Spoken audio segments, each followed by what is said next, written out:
저는 이제 살면서 고민에 빠지고 어떤 때는 갈림길에 섰던 순간들이 있죠. 이 길이 과연 맞을까? 내 선택이 맞을까? 그 선택이 맞다면 과연 해낼 수 있을까? 또 그걸 어떻게 할 수 있을까? 이런 고민의 순간들이 있습니다. 그 고민의 순간을 인생의 4컷으로 한번 나눠봤습니다.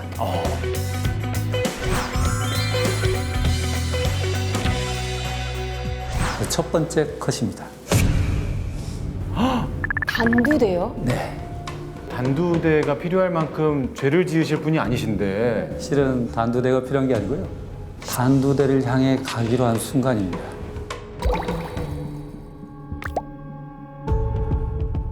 저는 이제 재수를 해서 86학번으로 들어왔습니다. 86년도는 여러분들이 아실지는 모르겠지만 참 암울한 시기였었어요.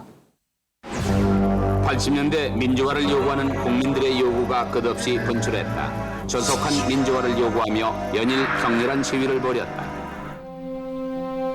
약간은 어떤 빚짐 또는 죄의식 뭐 이런 것들이 좀 있었던 것 같아요. 대학교 정도 들어와서. 그래서 사회에 대한 관심을 갖게 되고 공부는 뒷전이고 집회를 따라다니기도 하고 선배들하고 토론도 해보고 그렇게 하다가 88년도에는 유급도 당해보고 이렇게 해서 자연스러운 참여가 있었던 것 같아요. 이게 막연히 의사가 되기보다는 아마도 시민활동 이렇게 네. 하는 사람이 될 것 같았어요. 제 생각에는. 근데 89년도가 됐을 때 실은 갑작스럽게 제가 한 사람의 죽음을 만나게 돼요. 이철규 열사 사망사고입니다. 네. 그래서 제가 좀 이해를 돕기 위해서 이 사건에 대해서 간단히 좀 소개를 드리면 좋을 것 같습니다. 1989년 5월 10일 광주광역시 한 수원지에서 한 구의 시체가 떠올랐습니다. 조선대학교 4학년 이철규 학생이었는데요. 그런데 그의 시신은 꽤 수상했습니다. 시신의 어깨와 얼굴엔 구타의 흔적이 가득했던 거죠. 게다가 어머. 그가 국가보안법 위반 혐의로 지명수배를 받았다는 것이 알려지며 사람들은 사고가 아닌 고문치사 유기를 의심했습니다. 그런데 수사 당국이 발표한 결과는 실족 후 익사. 익사? 네. 아니 근데 시신 상태가 온전치가 않았는데 단순 익사로 딱 판명하기에는 너무 의심되는 부분이 너무 많지 않나요? 바로 그렇습니다. 그 당시에 보였던 속에는 유일한 건 외부 장기에서 플랑크톤이 검출됐다는 거예요. 실은 플랑크톤이라는 건 물에 들어갔을 당시에 이분이 호흡을 하고 심장이 뛰고 있었다는 근거예요. 그럼 생전 입수가 되는 거잖아요. 네. 근데 요거 하나만 갖고는 단정적으로 말을 할 수는 없어요.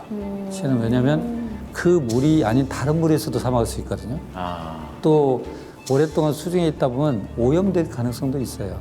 그래서 지금 같다면 고도의 부패로 인해서 불명이지만 발견된 것이 수중이고 일부 플랑크톤이 검출되기 때문에 익사의 가능성을 배제하기가 좀 어렵겠다. 네. 이런 정도로 사인을 냈을 수 있었던 것 같아요. 지금은 이렇게 생각하지만 그 당시에는 정말 국가수가 조작하고 외압에 의해서 허위로 보고하는 것처럼 생각할 수 있잖아요. 어린 나이에. 네. 그래서 향후에도 어느 시기까지는 우리 사회에서 좀 억울한 죽음들이 많이 있겠다. 그렇다면 이 억울한 죽음을 밝히는데 법의학자가 필요하고 그게 의사가 해야 될 길이라면 네. 이 길을 한번 가볼까? 이렇게 생각했던 겁니다. 그래서 제가 현장에서 강의실로 옮깁니다. 그래서 강의실로 가서 그때부터 이제 법의학자가 되기 위해서 열심히 이제 했었던 거죠.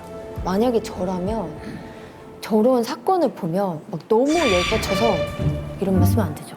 괜찮습니다. 화가 나시니까 막 분개해서 너무 화가 나서 네. 저는 바로 피켓 들고 나갔을 거예요. 시위하고. 네. 시대로서 가서 여러 사람들 속에서 분노를 표출할 수도 있지만 이후에 볼 때는 의사로서 어떤 형태로는 전문가로서 기여할 수 있는 것은 제가 할 수 있겠더라고요.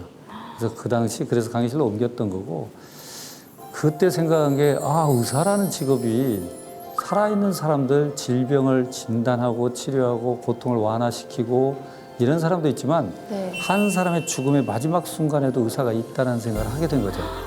그럼 죽음의 의사라고도 표현을 저희가 하는데 그때 이제 봤던 책 중에 하나가 껍데기를 벗고서라는 책이에요. 네. 그 껍데기를 벗고서라는 책을 보면 젊은이의 직업 선택 10가지 기준이 있어요. 네. 예, 그게 지금은 거창고등학교 교훈으로 가 있는데 왕관이 아닌 단두대가 기다리는 곳을 향해 가라. 사회적으로 보장된 곳이 아닌 누구도 가지 않은 길이 있다면 그 길이 옳다 가라. 가운데 길이 아닌 가장자리의 길을 가라. 뭐 이런 10가지가 있어요. 거기에 딱 맞는 게 법의학입니다.